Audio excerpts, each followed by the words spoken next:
So Ireland 32, England 18 here at the Aviva Stadium, and Andy Dunne.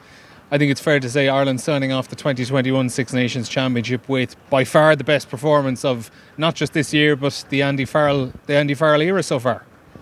By a distance. Really heartening, just really great to see. It's exciting to see that the team can play in this fashion. It's something that I think the whole country is going to be enthusiastic about now as a result of it is the last game. It's obviously putting one over on the old enemy and doing it in style. And I think it'll be a huge boost to the squad itself and to the management itself, who've been criticised plenty in terms of the overall style of play with which the team have had. So today was a huge, huge moment for that team. So let's elaborate on it. How did it happen? Why did it happen? I think how it happened was in a lot of changes in terms of technical detail. If we look at the scrum was very solid.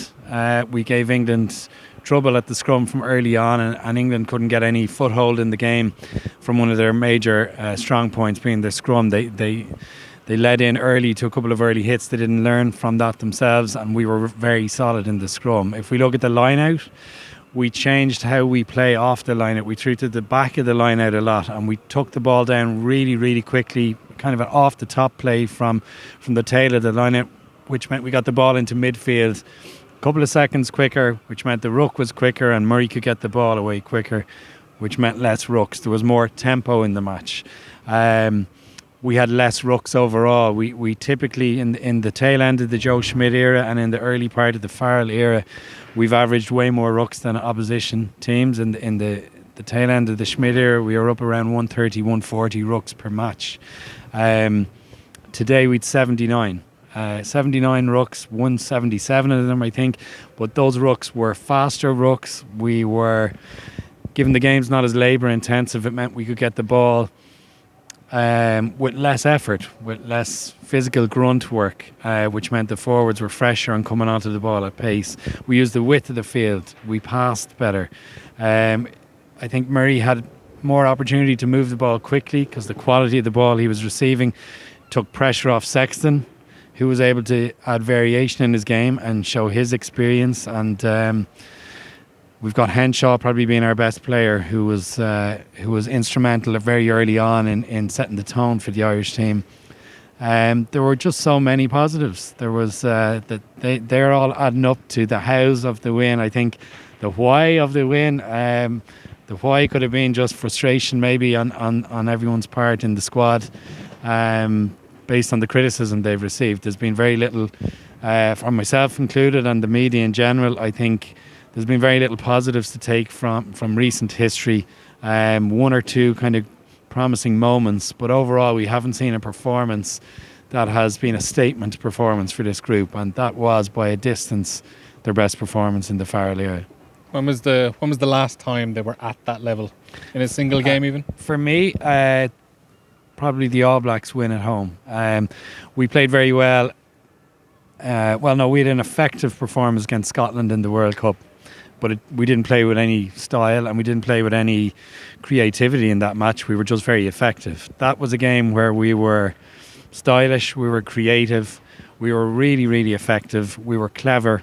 We outthought England on a number of areas. I thought it was really interesting having a look at how we went after George Ford. I think we kind of systematically went after George Ford. We left a bit on him after every tackle. We got inside his head. You could see in the first half he retreated in terms of his depth, and he's been key to a lot of the good qualities in English performances in recent years. And he was choked out of the match, and I think in a perfectly legal way he was suffocated, and I think he was subbed off then 15 minutes into the second half. Farrell was switched into 10, and then Farrell got the head injury, and Jones's ploy to have a 6-2 split on the bench came back to bite him pretty hard at that stage. They were left without either of their starting 10s. So yeah, I think probably our best performance since the All Blacks win at home here. And setting the standard early as I know we were saying when we were watching those early stages.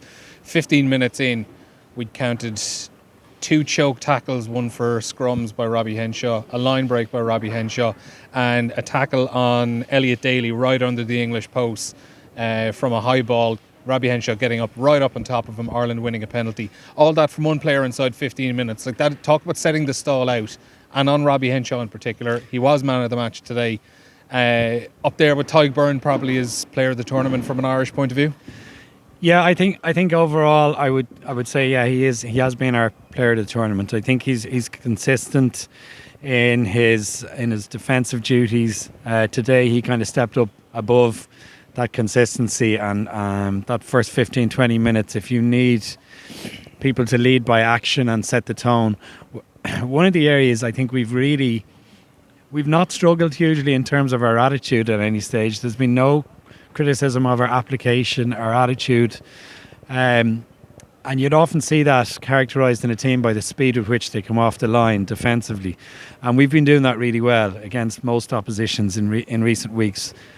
Today was another mark up again on that. The first 15-20 minutes, it looked from on high here, it looked like England were really struggling to maintain any kind of composure on the ball based on the how aggressive we were in that defensive line, and they looked very rattled by that. And I think Henshaw set the tone. As a 13 often will, he'll be the person who'll decide when to shoot out of the line and lead that line.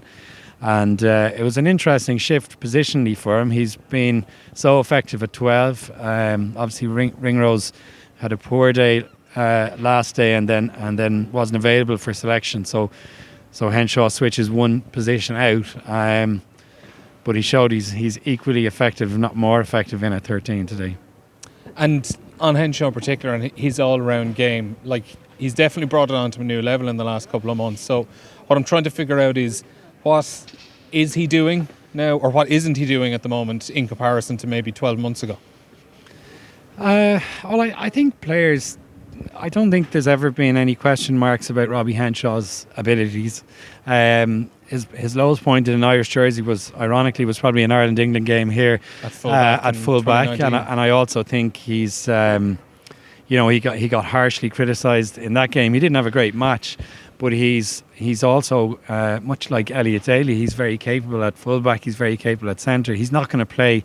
I don't think he's going to play a whole lot at fullback for Ireland. But I would back him that he'd be quite comfortable to play back there. My point in terms of what he's doing at centre that's different in the last 12 months, I think he's just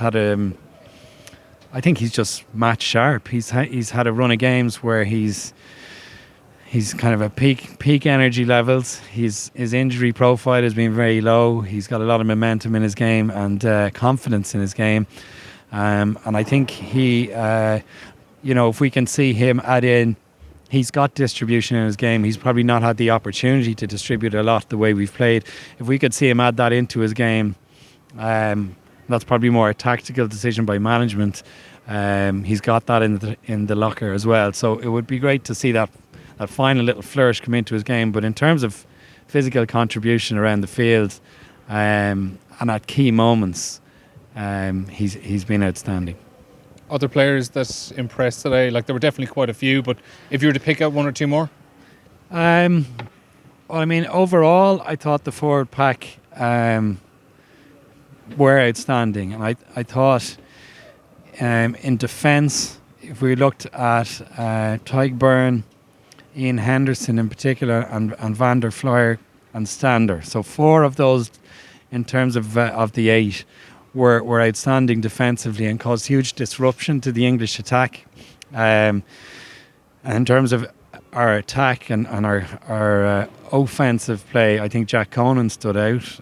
The difference of having a kind of a thoroughbred athlete ball player at number 8 as opposed to a heroic workhorse that is CJ Stander, and he's added huge value to the Irish jersey through his work ethic. But I think there's a discernible difference in terms of what we can do in terms of our creative play when we've got a ball player at number 8, and Jack most likely is going to get huge credit for that line-out play. I think that's a management deserve a lot of credit for that. Jack will get credit for his execution, but his general play around the field, I think he's a brilliant reader of the game, and he will add a lot to the Irish back row if he can stay injury free. We've also got the likes of Caelan Doris there. Hopefully he can come back into the fray, and we've never really had huge problems in terms of depth in the back row.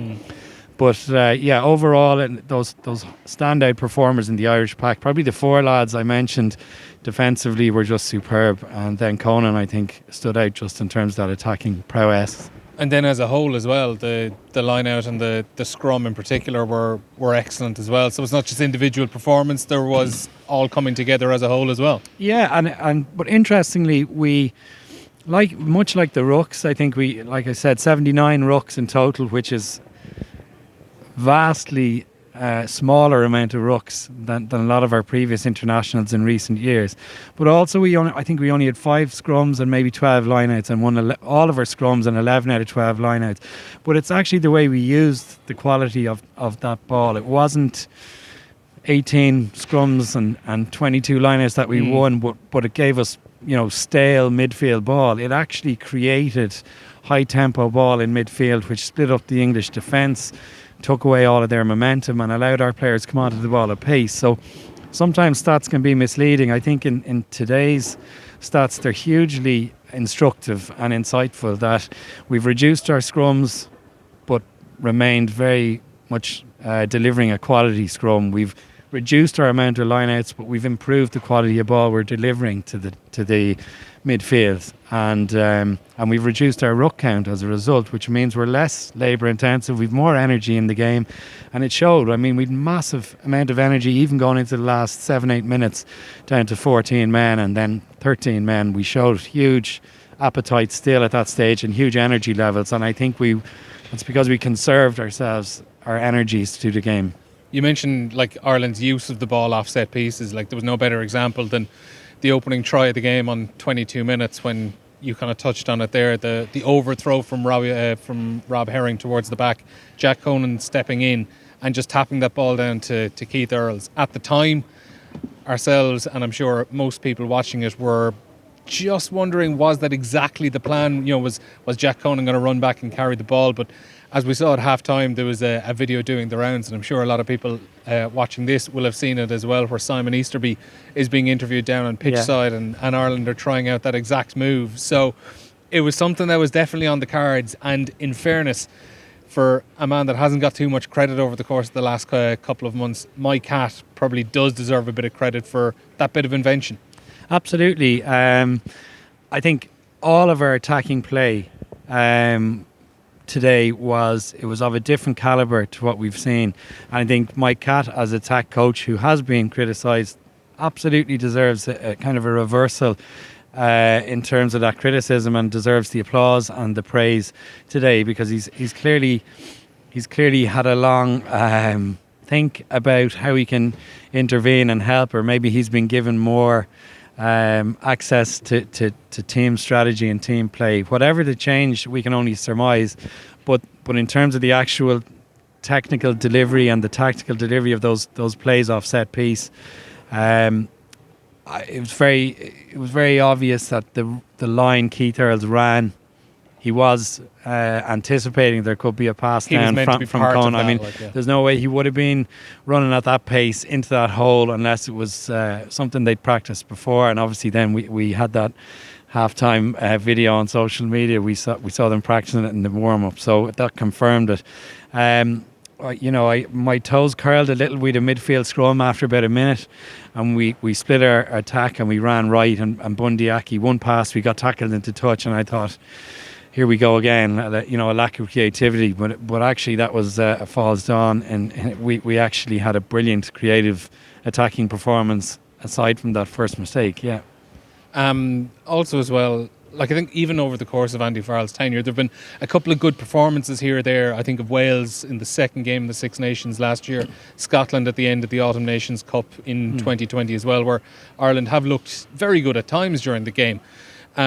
The problem was we haven't really seen it too much. Is the fact that Ireland have done this today against a team of England's capabilities, and the fact that they've shown as much invention and as much, I suppose, enthusiasm for the game against a team like England, would that give you a lot more belief that you're probably going to see a bit more of it in the future? Yeah, I've a huge pep in my step after that today. It's not like we've been abject in previous performances, but what we've not been is we've not been creative, we've not been innovative. I don't think we've been clever. I think we've had a huge amount of endeavour in the approach and great attitude, and that's always to be commended and applauded, and it's not always the case in international teams where the attitude is spot on a weekly basis, and I think we've shown we have that in our repertoire. Today showed a discernible change in style, and it showed a discernible change in our attitude around how we attack, and it showed that we're willing to embrace a high tempo, fast game, use width, reduce our rucks, offload more. To me, it's kind of what I've hoped to see in an Irish jersey for quite a long time, and it's probably certainly the first time we've seen it under Farrell, and delighted with that, as I'm sure everyone else watching was. And finally, a word for a man who I can just see down on the touchline, down towards the right, about to be greeted by England head coach Eddie Jones. CJ Stander, what we assume is probably going to be his final game for Ireland after he announced his retirement from the game during the week. A disappointing final day for him insofar as he's here at an empty Aviva Stadium, and I'm sure so many people would have been loved to come out and give him a good send off. But his legacy in Ireland, his legacy in Munster. I heard some of the players, Conor Murray, Peter O'Mahony, Sexton, during the week. I think what he's brought to the group is almost a respect and a friendship that he has from his peers more than anything else, that he's someone they would go into battle with. He's the first person perhaps they would go into battle with, and I don't know CJ, but everything I hear is positive in terms of who he is as a person. You never hear a bad word said about him. He seems to be a man of great integrity, and in terms of his work ethic, we've seen that on countless occasions in the Munster and the Irish jersey. He's been a workhorse for Ireland, and he's been a very effective one over the years, and we wish him the best in his retirement. Nice way to sign things off, Andy. So Ireland 32-18 winners against England here at the Aviva Stadium. Andy Dunne, thanks for joining me. Cheers, Neil.